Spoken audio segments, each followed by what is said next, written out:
Loïc, tu peux baisser un petit peu la guitare du retour, s'il te plaît? Comme une guitare, un tout petit peu. Ah merde. C'est encore fort.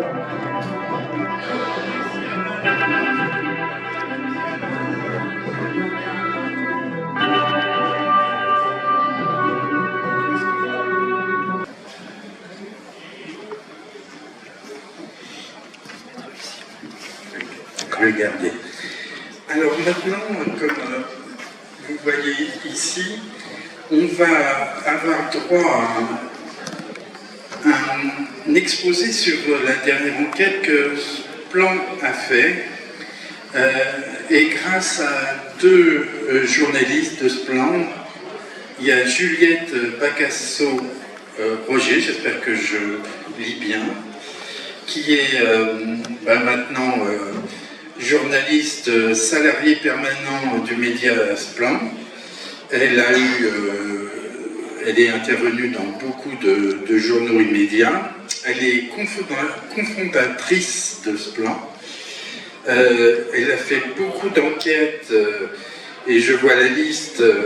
C'est des enquêtes qui ont vraiment que ce soit dans le milieu médical ou agricole, ont vraiment servi, justement, ont creusé, ont approfondi les problèmes très importants que l'on a, pas simplement en Bretagne, mais parfois qu'en Bretagne, sur la profondeur des problèmes.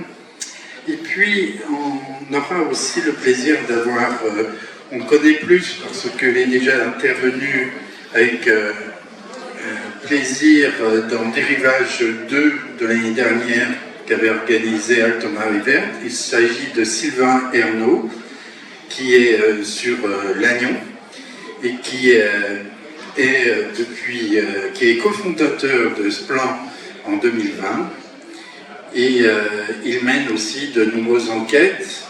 Il est souvent, on le voit dans les combats aussi, là sur le terrain. Et il a fait notamment l'enquête sur l'air et l'ammoniac. On a bien suivi et qu'on s'en est même servi avec des cartes qui sont très très intéressantes. C'est vraiment de l'enquête d'investigation. Je vais leur laisser la parole. Ils vont certainement présenter ce plan encore mieux que je l'avais fait et suivi de cette enquête. Merci à eux.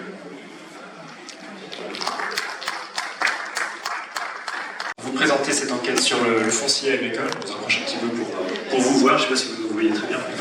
On va aussi projeter quelques diapos.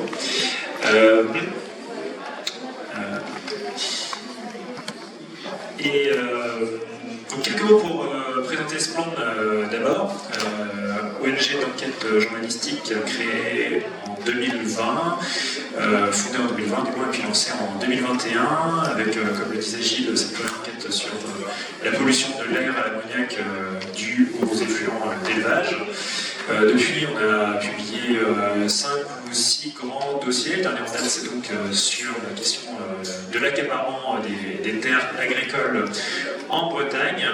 Notre secteur, c'est cette région et les 5 départements de la Bretagne historique sont notre terrain d'enquête. Les sujets agricoles, mais pas seulement, nous intéressent, mais c'est vrai que pour l'instant, c'est plutôt spécialisé sur ces problématiques, pour une raison aussi, c'est que ce qui nous relie à cet événement, c'est la BD Algues Vertes, l'histoire interdite d'Inès Léraud. Inès Léraud étant cofondatrice de Splan, marraine, et puis un peu aussi à l'origine de cette idée qui nous a réunis de se fonder en association, en cellule d'enquête. On appelle ça aussi une ONG, en fait, parce qu'on a pour but de servir l'intérêt public et on fonctionne par les dons, par la participation des citoyens, puisqu'on ne perçoit pas d'argent de subvention des collectivités locales, on n'a pas de publicité, et puis on n'a pas de grands mécènes non plus, donc c'est vraiment la participation du public qui nous fait vivre. Peut-être qu'on aura l'occasion de revenir un peu sur le modèle économique à la fin de cette présentation. On a donc déjà travaillé sur, non pas sur les algues vertes, puisque Inès l'avait fait à peu près 2 ans avant la fondation de Span, avec cette, en tout cas la parution de la BD, c'est 2 ans avant la création de Span, et puis auparavant elle avait déjà travaillé pour France Inter, France Culture. Mais on a exploré d'autres sujets, les élevages porcins, le lobby porcin en Bretagne, les pollutions environnementales qui sont liées à ces exploitations géantes. Et puis l'essor de la méthanisation agricole, c'était aussi le grand dossier qu'on avait présenté lors du dernier festival de dérivage à Plan de Gaulle il y a 1 an. Et de fil en aiguille, en fait, on en est arrivé à la question de l'accaparement des terres agricoles, des agrandissements dont on va vous parler. Je vais donc Juliette va vous présenter un petit peu plus précisément pourquoi du lancement de cette enquête. Je vais faire circuler une petite feuille si vous souhaitez vous abonner à l'infolettre mensuelle gratuite pour recevoir des nouvelles de tout simplement nos travaux. Donc je vais faire ça, puis je vais distribuer aussi quelques flyers si vous voulez voir des informations et puis le lien vers le site web. Donc Juliette, qu'est-ce qui, il y a à peu près 1 an maintenant, nous décide de confier, d'ailleurs à d'autres journalistes, parce que nous on est coordinateurs d'enquête, pour préciser, on n'est pas les rédacteurs d'enquête, et ceux qui chapeautent un petit peu, vérifient aussi, c'est un travail collectif, mais c'est un travail. Qu'est-ce qui nous a donné envie de travailler sur la SAFER, sur des sujets qui ne sont pas très sexy en fait? La SAFER, déjà, je ne suis pas sûre que tout le monde ici sache ce que c'est, mais pour revenir un petit peu à la jeunesse de cette enquête, il faut savoir qu'on hésite, enfin, c'est pas les sujets d'enquête qui manquent en Bretagne, donc on a une liste vraiment très très longue et à chaque fois on se réunit entre nous pour essayer de choisir ce qui nous semble être le plus important, le plus urgent, etc. Et en fait, on est arrivé un petit peu à cette conclusion que ça valait le coup de se pencher sur vraiment qu'en est-il de l'accès aux terres agricoles en Bretagne, sachant qu'on a cette image et ce modèle qui nous est vendu de dire que les fermes bretonnes sont des fermes familiales de taille moyenne, qu'il n'y a pas de méga fermes comme à d'autres endroits en France. Et en fait, pour ceux qui habitent à la campagne, on constate à peu près tout l'inverse, c'est-à-dire des fermes qui s'agrandissent, des talus qui tombent et des gens autour qui essayent de s'installer et qui n'y arrivent pas pour plusieurs raisons. Donc en fait, c'est vraiment à partir de ce constat-là qu'on a voulu aller voir un petit peu vraiment concrètement comment ça se passe pour avoir accès aux terres agricoles. Et donc on peut passer à la diapositive suivante, si Gilles m'entend. Super. Et donc ça, c'était vraiment aussi le constat de départ, en fait, c'est qu'on fait face, donc vous le savez tous, à un déclin du nombre d'agriculteurs partout en France, mais beaucoup en Bretagne. Donc là, c'est un des graphiques de cette enquête. En fait, on se retrouve avec une moyenne d'âge très très élevée des agriculteurs bretons, et donc ce qui fait qu'on va avoir pour 3 départs à la retraite, une seule installation. Donc forcément, en fait, on va manquer d'agriculteurs et on va avoir justement ce phénomène de fermes qui vont s'agrandir plutôt que de reprise et d'installation.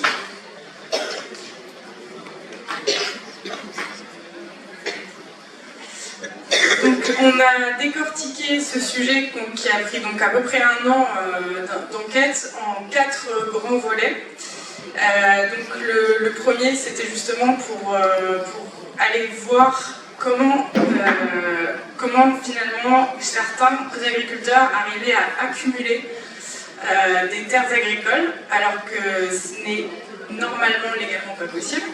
Il Il faut savoir que donc, Sylvain a parlé tout à l'heure des SAFER, qui sont donc les sociétés d'aménagement foncier, bref. En gros, c'est l'instance qui s'occupe de réguler l'achat et la vente des terres agricoles en France. Donc c'est découpé par région. Donc nous, on a une SAFER en Bretagne, qui est elle-même découpée au niveau des départements.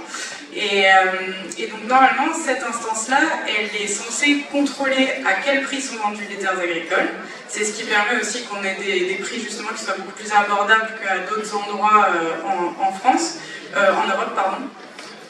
Et en fait, ces affaires-là sont normalement censées éviter qu'un seul agriculteur concentre à lui tout seul au-delà de 100-200 hectares. Ça commence à être considéré comme une grosse ferme. Et en fait, ce que montre notre enquête, donc la première partie, c'est que grâce à des montages juridiques qui s'appellent les parts sociales, en fait, il y a des agriculteurs qui se retrouvent avec 1000-1400 hectares en Bretagne. Donc ce qui, normalement, ne devrait pas exister, et ce qui fait qu'on se retrouve avec vraiment des empires agricoles, avec une seule personne qui chapeaute 13, 14, 20 sociétés pour une même exploitation, et donc qui contrôle des territoires vraiment immenses, et qui va ensuite sous-traiter via des entreprises de travaux agricoles pour gérer. Donc en fait, on voit bien, si on peut passer au graphique suivant, que la tendance est vraiment à l'agrandissement et à l'accaparement des terres. On a les grandes fermes de plus de 200 hectares qui ont été multipliées par 2 dans les 10 dernières années. Oui. Donc voilà, ça montre vraiment cette tendance au gigantisme où on y va petit à petit.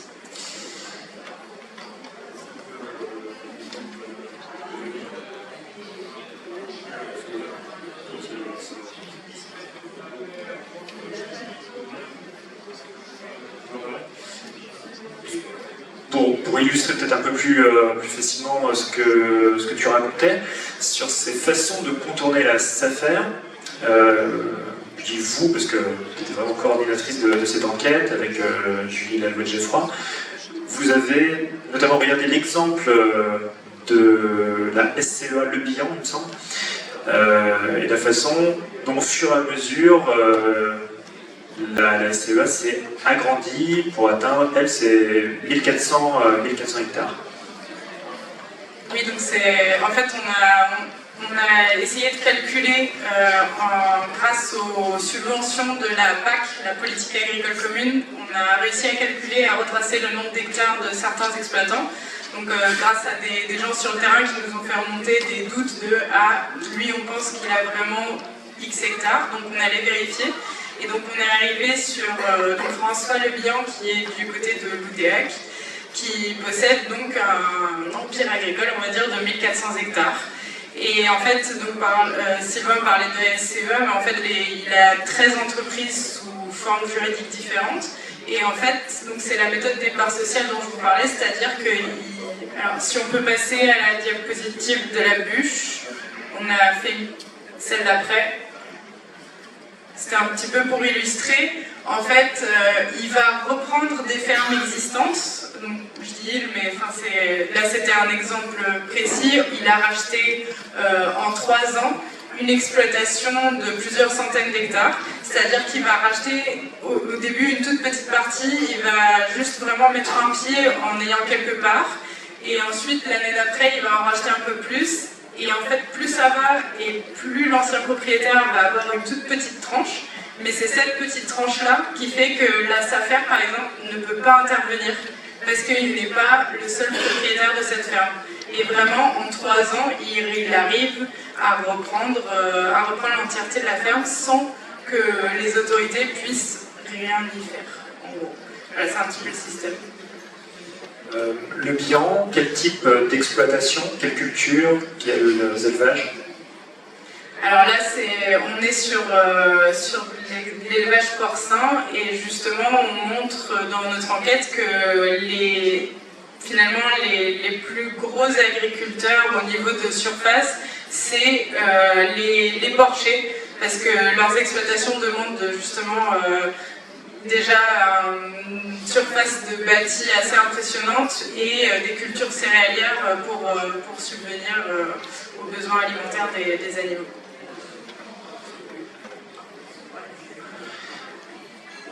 Alors, est-ce qu'on peut revenir 2 slides en arrière, Gilles, s'il te plaît. Alors, schéma un peu en mode jeu de loi, pour expliquer tous les types de contournements possibles de la SAFER, c'est ça? Alors, faut pas le dire comme ça, mais en fait, donc ce qu'on a voulu expliquer, là c'est le schéma qui vraiment illustre tous les moyens possibles pour avoir accès à des terres agricoles. Et en fait, il y a un côté qui concerne la vente et l'autre côté qui concerne la location. Parce qu'il faut savoir que la plupart des terres agricoles ne sont pas vendues mais sont louées, ce qui fait que la SAFER ne peut pas intervenir non plus. Donc on a justement montré à travers cette enquête que la SAFER, qui est souvent pointée du doigt parce que soi-disant coupable de la difficulté d'accès aux terres, elle a finalement assez peu de pouvoir en ce qui concerne les transactions de terres agricoles. Et donc là, on a vraiment voulu montrer toutes les façons légales et non légales pour avoir accès aux terres et tous les tours de passe-passe. Donc je vous invite à aller sur notre site et à le regarder de plus près parce que là, c'est pas très lisible, mais si ça vous intéresse, voilà. On avance à la slide 8, je crois, 8 ou 9. Voilà, cette slide-ci. L'un des points, c'était de montrer qu'il y a finalement un gros différentiel entre le nombre de nouvelles installations et le nombre de départs à la retraite qui est beaucoup plus important. Oui, comme je disais tout à l'heure, donc un départ à la retraite pour...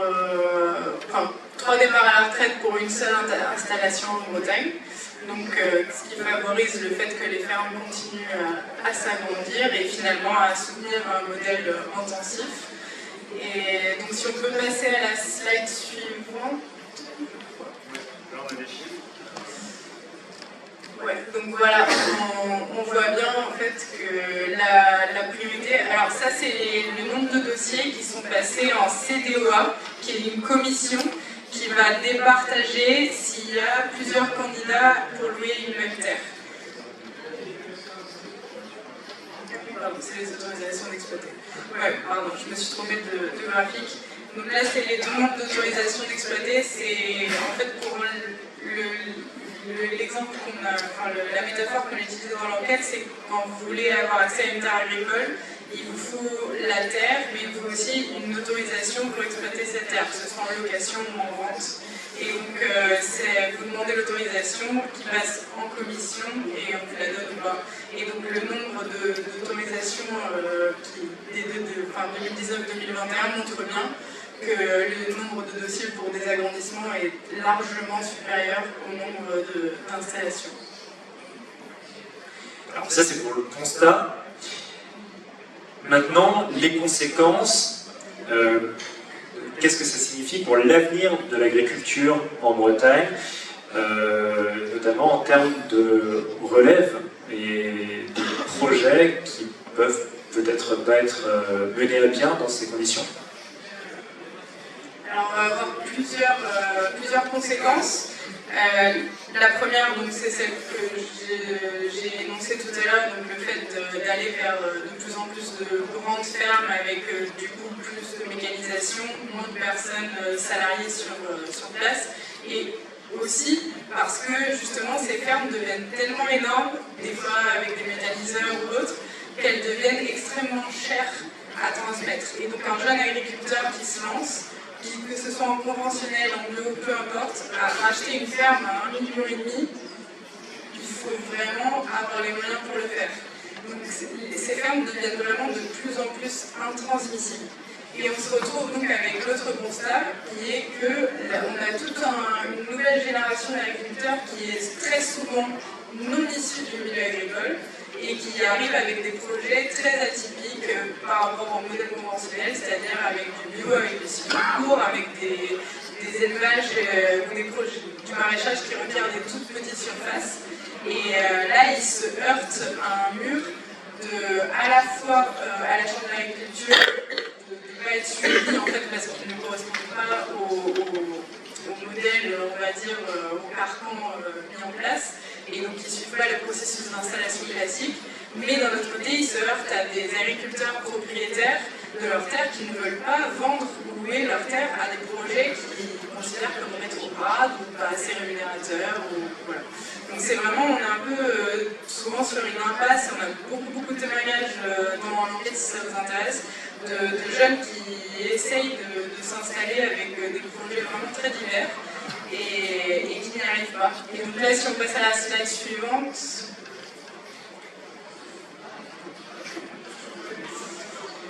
on a un petit peu le profil de ces installations. Donc là, c'est les installations aidées, donc sachant que ça ne prend pas en compte les non aidées. Et donc on voit bien que les filières atypiques en fait, deviennent finalement assez importantes et on ne peut plus dire qu'il s'agit d'une minorité de personnes qui souhaitent s'installer comme ça. Donc voilà. On arrive à quand même 20% des agriculteurs qui ont moins de 40 ans, c'est vraiment pas top. Donc, je vais vous lire ce que probablement vous n'arrivez pas à lire. La part la plus importante de ces installations sont en bovin-lait, 42%. Ensuite, en maraîchage, verger, horticulture, 19%. Ensuite, les cultures de légumes en plein champ. Et puis, on a la polyculture, polyélevage 6%, élevage volaille hors sol 14%, autres secteurs 5% et les bovins viande 5%. Donc voilà, une large domination des bovins lait chez les nouveaux installés, en tout cas ceux qui souhaitent s'installer. Est-ce qu'on a fait le tour? Est-ce qu'on peut répondre à vos questions? Parce que c'est déjà assez copieux. Donc on est là pour répondre. Les micros aussi, parfait, super. Merci la régie. Et si vous souhaitez approfondir cette enquête et les précédentes, tout se trouve sur notre site en accès libre splan.org en français et en breton.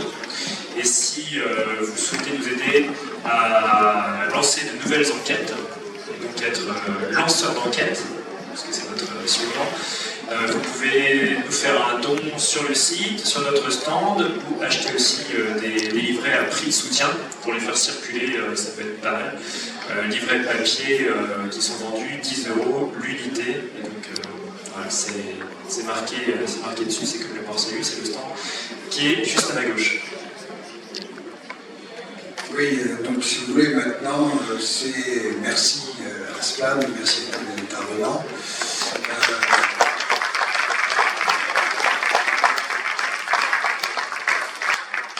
Sylvain vient de le dire, nous allons lancer le débat, et c'est très bien que le débat soit lancé à partir de leur enquête.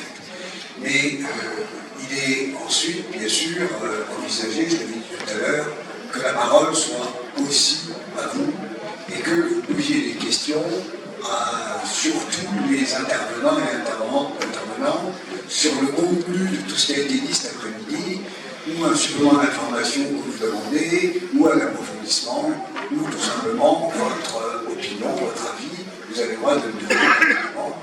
Donc je vous propose maintenant de commencer par les comparages de spam pour que j'aille bien se faire. C'est ça.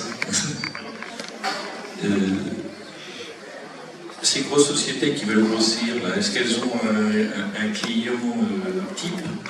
Parce que l'agriculteur qui voit arriver quelqu'un qui investit une petite part d'abord, une plus grosse part ensuite, qu'est-ce qui fait qu'il lâche? Est-ce que c'est le prix?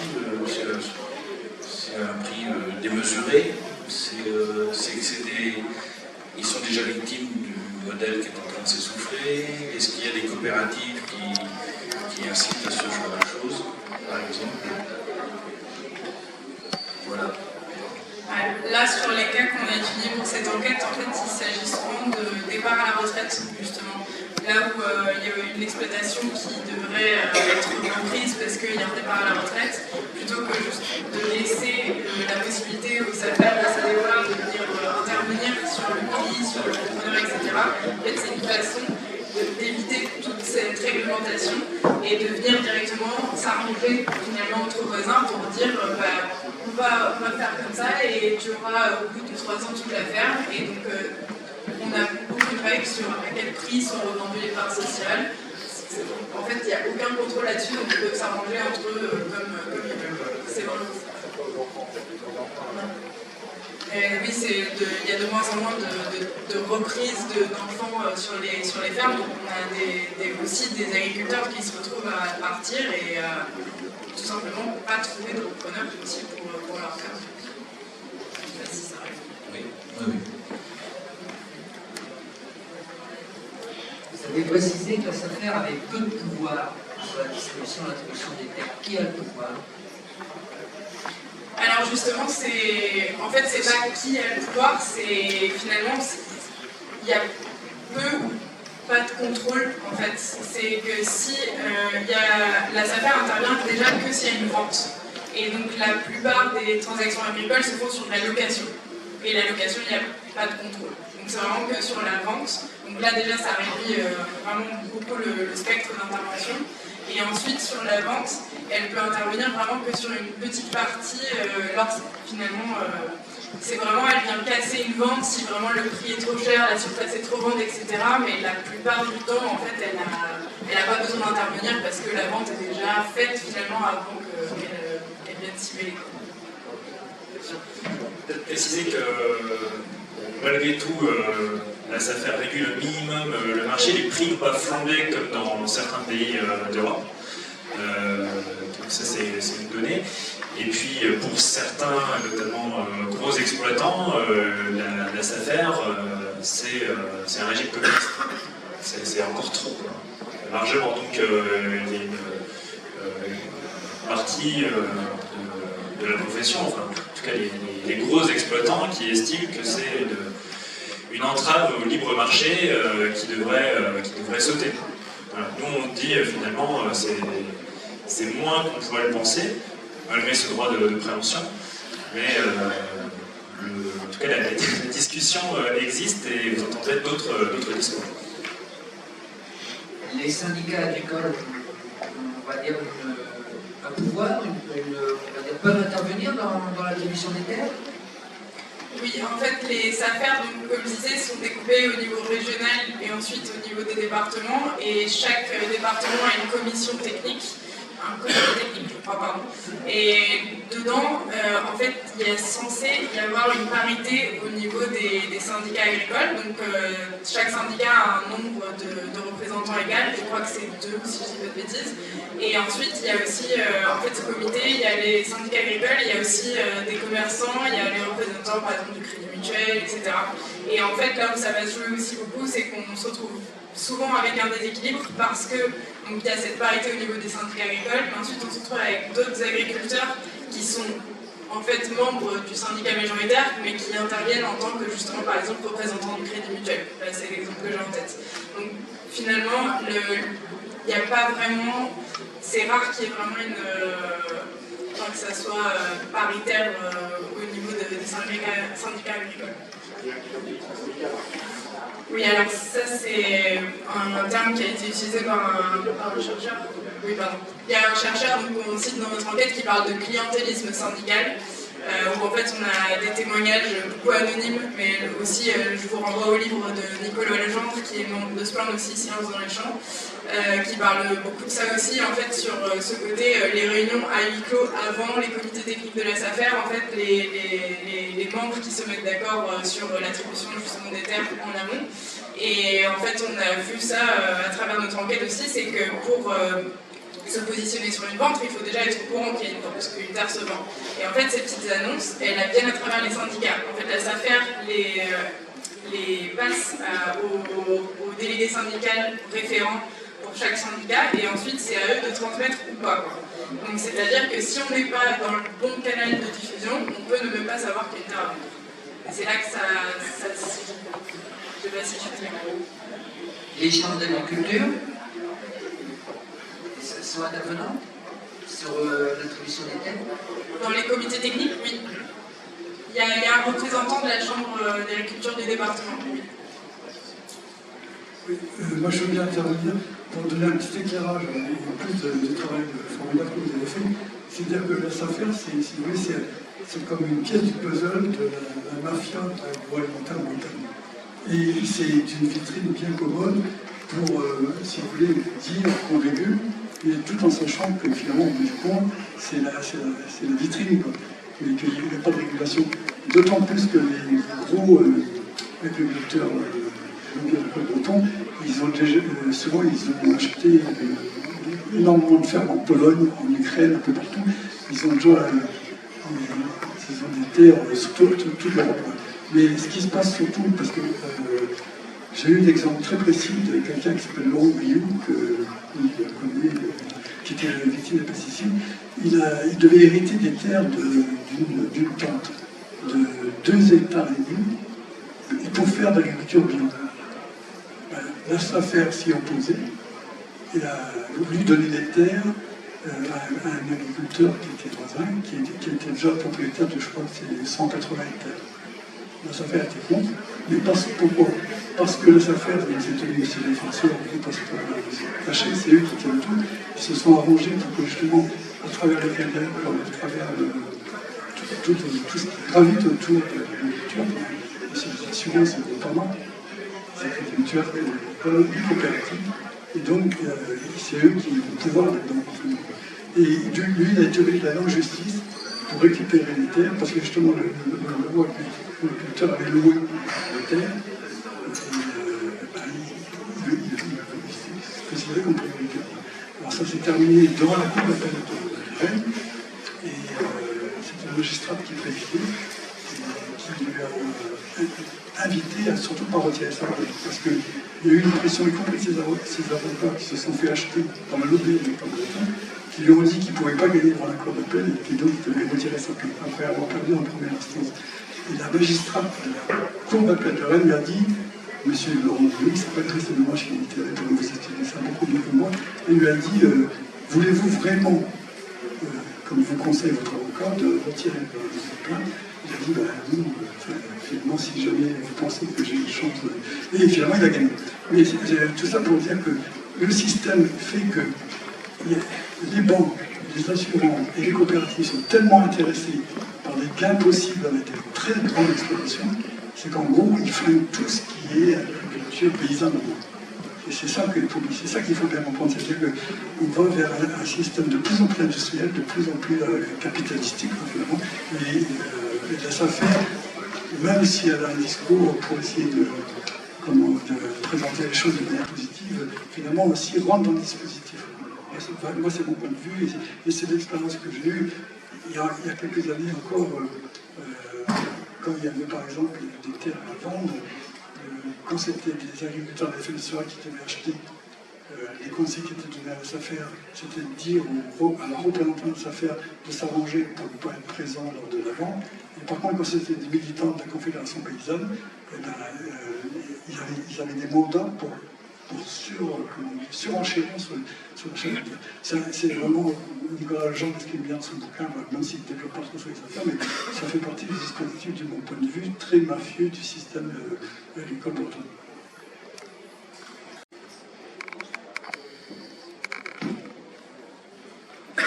J'ai une double question.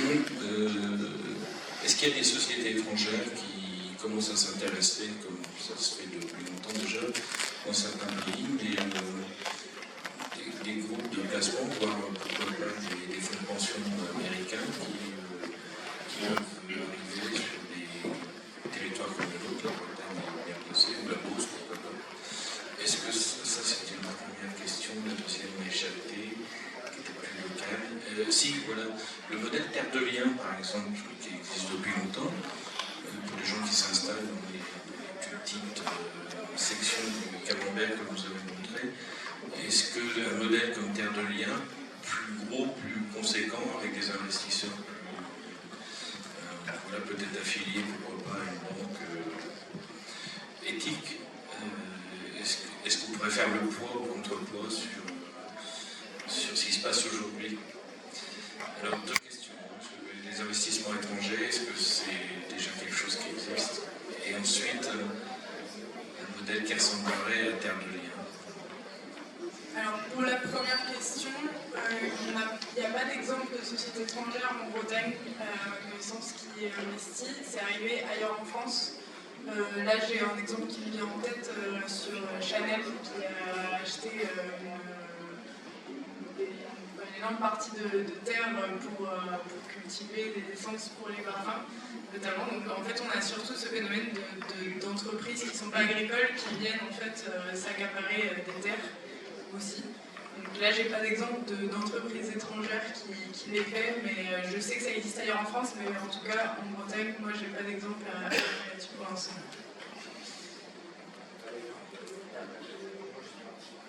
Pour Terre de Liens, c'est une bonne question. En tout cas, c'est grâce à ces alternatives-là qu'il y a un peu de contre-pouvoir aussi, et qu'il y a la possibilité pour de jeunes agriculteurs qui n'ont pas forcément les moyens de s'installer. Après, quand on voit la machine qu'il y a en face, je ne sais pas quelle ampleur il faudrait que ça prenne pour que vraiment ça puisse faire une vraie différence. Honnêtement, je ne suis pas capable de répondre. L'échelle de la région, on ne l'a pas trop évoqué, mais la région a bien une orientation agricole, c'est complètement. Comment est-ce que ça peut se travailler? La région, elle affiche un objectif de 1000 installés par an d'ici à 2028. C'est la vitrine. On en est très très loin.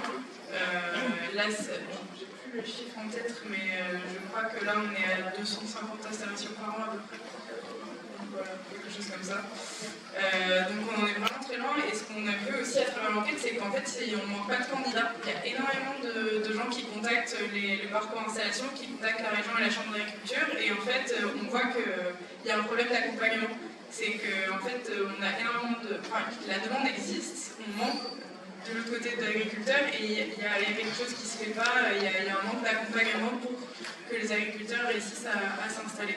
Mais notamment au niveau, c'est trop compliqué au niveau économique, financier, de vraiment réussir à se lancer, quoi. Donc là, il y a des aides de la région qui existent, mais clairement elles sont pas suffisantes, et les 1000 installés par an d'ici 2028, on n'y sera pas du tout, si ça continue comme ça. Avec 500 installés en ce moment.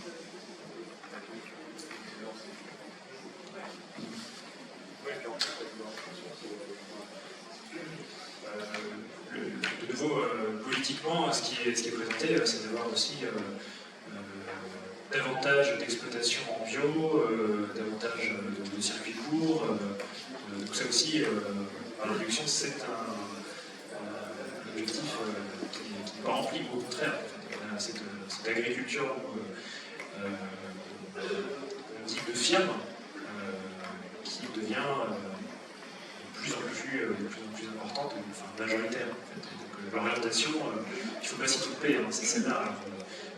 Évidemment, il y a heureusement des contre-exemples, mais il ne faut pas que ce soit les arbres qui cachent la forêt. En fait. C'est aussi ce qu'à travers cette enquête on souhaite montrer, parce qu'on montrait aussi avec l'enquête sur la méthanisation, qui tend aussi vers cette agriculture de firme.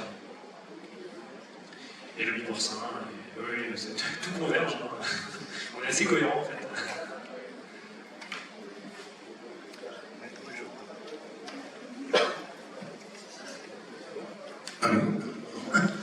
Je voulais juste répondre à la question d'avant sur les gens qui viendraient acheter des terres en France.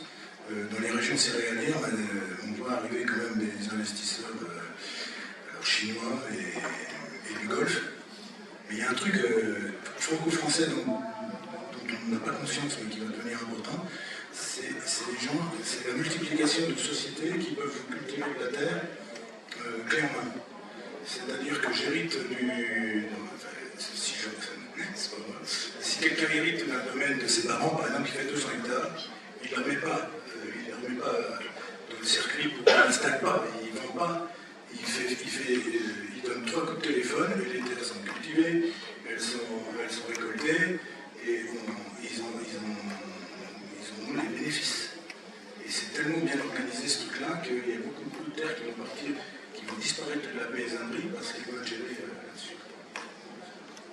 Oui, il y a le développement, je ne sais pas ce que tu veux dire, mais rappelle aussi, c'est pas un scoop, hein, mais qu'il y a un nombre de plus en plus important d'entreprises, je ne me rappelle plus du nom, tu vas donner Juliette, mais finalement pour avoir entreprises de travaux agricoles, donc finalement c'est pour louer de la main-d'œuvre. Oui, c'est de la sous-traitance. Finalement, on a de plus en plus de propriétaires qui ne sont pas agriculteurs et qui en fait vivent pas sur le terrain, enfin ailleurs, et qui gèrent en fait leur terre comme une entreprise, et avec énormément de développement de ces entreprises qui vont aller finalement faire les travaux agricoles mais qui ne sont pas propriétaires. Donc on revient vraiment sur un système presque de fermage un petit peu détaillé. Pour le coup, le droit d'épandage, la source est claire. Le droit d'épandage, il appartient à qui à ce moment-là?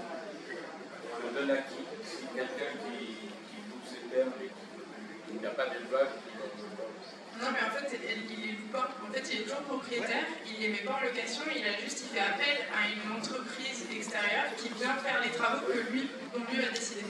Mais en fait, il n'y a pas d'autre agriculteur qui est en fait responsable de ce qui se passe sur cette terre. oui, alors, je m'exprime mal, mais le truc, c'est surtout la corrélation entre les élevages et le nombre d'hectares. Et c'est pas lié les droits d'épandage, ça peut changer le nom, et là, pour le coup, quelqu'un qui exploite ses terres et qui n'a pas envie de l'exploitation, que deviennent les droits d'épandage? Ça s'achète comment? Ah, pour transmettre oui, ça se transfère comment? C'est une bonne question, je ne sais pas.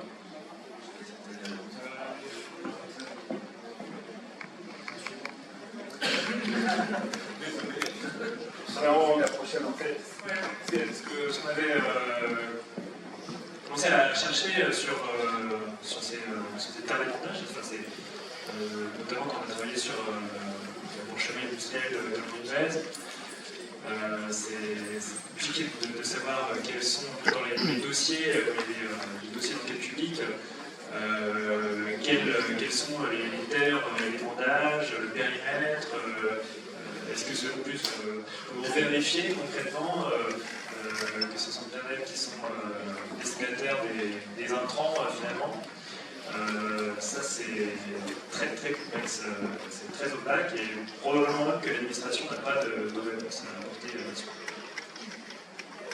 Sachant que pour le coup, je ne sais pas comment ces droits d'épandage se transmettent, mais ça reste un argument, notamment on l'a vu dans cette enquête, en fait, un agriculteur qui va avoir besoin de plus de terre pour épandre va finalement se retrouver en priorité face à une installation, par exemple d'un élevage en vache chinoise. En fait, la même surface. Donc finalement, on acquiert, en fait, il est possible d'augmenter sa surface pour épandre de plus en plus. Ça existe.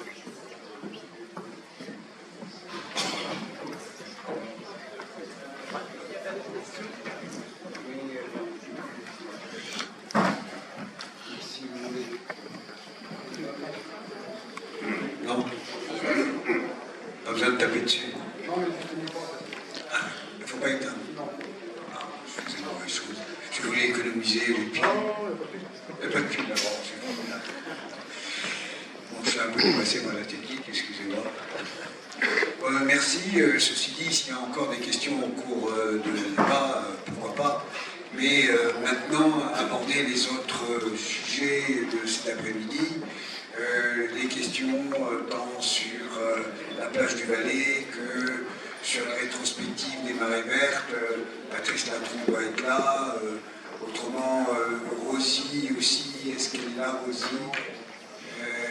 Je ne la vois pas, pour qu'elle puisse répondre éventuellement à des questions. Enfin, bon, à vous la parole sur tous les autres sujets qui ont été abordés cet après-midi.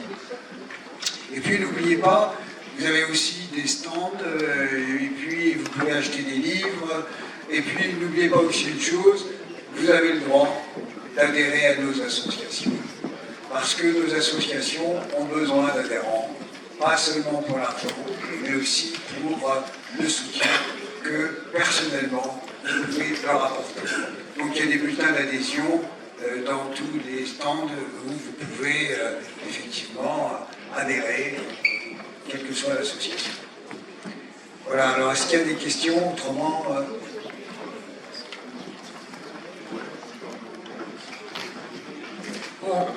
rapport à ce serpent de mer que sont les plants algues vertes, moi j'aimerais bien, je sais pas Yves-Marie par exemple, mais ça peut être peut-être quelqu'un d'autre, qu'on nous explique clairement quelle est la différence entre le deuxième plan algues vertes et le troisième plan algues vertes, et où,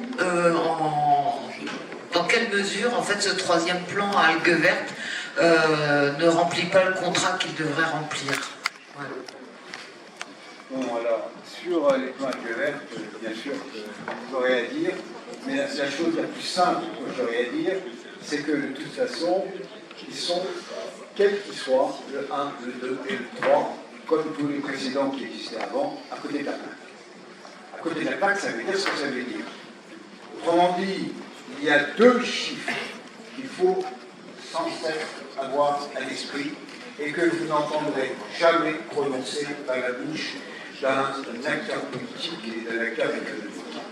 C'est le degré de taux de nitrate dans l'eau des rivières qui conduisent aux baies algues vertes et qui fabriquent du marais. Ce taux de nitrate, il a été scientifiquement établi, juridiquement établi. Je vous parlais d'un procès en 2007. Ça s'appelle le seuil de déclenchement du marée verte. C'est entre 5 et 10 mg de nitrate par litre d'eau. Entre 5 et 10 mg par litre d'eau. Donc l'eau du Ouessant, si vous voulez qu'il n'y ait plus de marée verte, c'est entre 5 et 10 mg par litre. On est à 30. Donc ça signifie que si vous voulez qu'il n'y ait plus d'algues vertes, il faut faire une croix sur l'agriculture industrielle intensive. C'est pas la peine, sinon vous n'arriverez à rien. Or, les plans algues vertes, bien évidemment, n'ont jamais voulu intégrer cette réalité. Si vous voulez faire des élevages intensifs, si vertueux que vous soyez, vous avez du maïs, vous aurez des marais. C'est ce que dit Bourchon.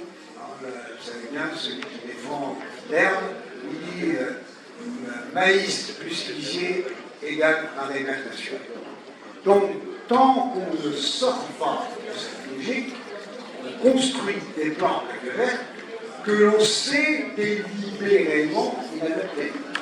Le personnel le sait très bien. Figurez-vous qu'en 2011, je le dis dans le livre, les présidents des chambres d'agriculture se sont réunis en Bretagne et ont dit ouvertement, ah non, si nous, on nous demande de faire arriver à des taux de nitrate de l'ordre de 15 mg, 20 mg, on ne peut pas faire. C'est pas possible. C'est la mort de l'agriculture. Alors moi, je leur ai compris, c'est la mort de l'agriculture telle que vous la faites. L'agriculture intensive en sol. Oui, bien sûr, effectivement. Et donc, tous les plans algues vertes que vous présentez sont, de ce point de vue-là, des impostures. Il faut appeler un chat. Ils ne veulent même plus, justement, établir des seuils comme objectif, seuil de taux de nitrate dans l'eau des rivières à baies algues vertes qui soient scientifiques. Ils les font administratifs. Par contre, le jugement que nous avons obtenu le 18 juillet pour préjudice écologique, eh bien, a envoyé une injonction au préfet pour lui demander d'établir des plans qui soient basés sur des seuils scientifiques. On va voir ce qu'il va dire. Il y a, jusqu'au 18 novembre, des seuils scientifiques. Les seuils scientifiques, je vais vous les donner. Donc il n'y a pas d'autre problème que celui-là. C'est simple. Donc tous les plans algues vertes, ils sont là pour faire croire qu'on fait quelque chose. On peut leur dire, non, le lait, il est encore complot et tout. Mais non. Je vous explique aussi dans mon livre. Il y a eu un rapport confidentiel qui a circulé en Bretagne il y a une dizaine d'années. Alors un rapport qui venait de la préfecture, il y a eu une fuite et tout. Ce rapport, il a même circulé dans la presse. Et dans ce rapport, il est dit carrément, oui, la profession, elle ne peut pas changer. On sait que s'il n'y a plus de marée verte, il faut arriver à des seuils de ce que je viens de vous donner. Et si on ne peut pas y arriver, on ne sait pas que faire. Donc il faut donner l'apparence qu'on fasse quelque chose. donner l'apparence. Et donc, on donne des millions pour donner l'apparence, on fait quelque chose. Regardez, les cours des comptes, ont tiré la sonnette d'alarme. Le rapport de la commission finance du Sénat, ils ont dit non, vos plans, ça ne peut pas marcher. Alors, on continue à faire pareil. C'est un problème. Comme je vais dire, c'est un problème politique. On n'a pas, en Bretagne, le personnel politique qui a le courage de dire, eh bien, attendez, on met tout sur la table, mais on ne peut plus continuer comme ça. Il faut réinventer un modèle agricole breton, autre que celui qu'on nous a inventé. Il n'y a pas d'autre issue. Si vous me dites qu'il y a une autre issue, vous me dites 2 plus 2 égale 5. C'est aussi clair que ça. Et donc le deuxième chiffre à connaître, c'est aussi celui qui dit que quelles sont les terres agricoles qui seraient concernées, qui sont concernées par les plans algues vertes, le 8B algues vertes. Alors c'est un découpage arbitraire, parce qu'il y a plus de 8B qui sont touchés par les algues vertes. Mais il y a 8 plans algues vertes pour 8B algues vertes. Ça concerne 7,5% de la surface agricole bretonne. Donc, réfléchissez, comment se fait-il que sur 7,5% de la surface agricole, on ne veuille pas faire le moindre effort de changement technologique? C'est là que les subventions publiques devraient justement servir. Elles devraient servir à quoi? À dire, bon, ben, on arrête le bouchon et on fait d'autres cultures. Ben, notre culture, on nous dit, quelle culture? Ben, celle que je pense, du chanvre. La culture du chanvre, c'est une culture d'avenir. C'est une culture vivrière et une culture industrielle. Alors je sais bien, il y en a qui vont dire, je dis ça parce que ce soir il y a le festival Rock, donc on va fumer du chanvre et tout, il faut le mettre en vente libre et tout. Bon, il y a longtemps qu'on sait cultiver du chanvre sans que ça rende fou ceux qui cultivent, rassurez-vous. Et le lin, la culture du lin, et de ce point de vue-là, les Normands nous ont précédés. Ils ont lancé une filière lin depuis longtemps. Ces deux cultures-là, il y en a d'autres certainement, ces deux cultures-là, elles ont l'énorme avantage d'être des cultures rustiques. Le lin pousse très vite, il n'y a pas besoin de pesticides, ça va. Le chanvre, c'est une culture effectivement rustique, qui n'a pas besoin d'engrais, qui n'a pas besoin de pesticides de toutes sortes, qui a très peu besoin donc d'aide, ça pousse tout seul. Ce sont des cultures, historiquement, qui ont fait la richesse de la Bretagne.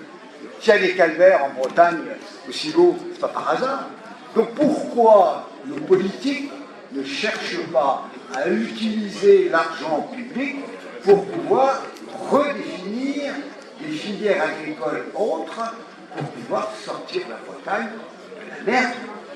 Vous avez remarqué, c'est ici et partout, hein, vous avez votre chemin de croix, vous voyez, le chemin de croix de la Bretagne, il est là.